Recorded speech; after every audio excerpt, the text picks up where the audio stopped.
మన దేవుడు ఎవరంటే ప్రార్థన ఆలకించువాడు. నాకు మొర్రపెట్టు నీకు ఉత్తరం ఇస్తానని చెప్పాడు.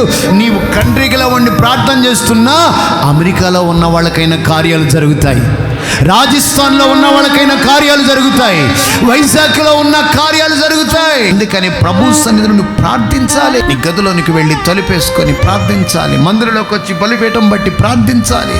అందుకని బైబిల్ రోధించే స్త్రీలను పిలువనంపుడి, నీ పిల్లలకు అంగలార్పు విద్యను నేర్పుడి అని ఉంది.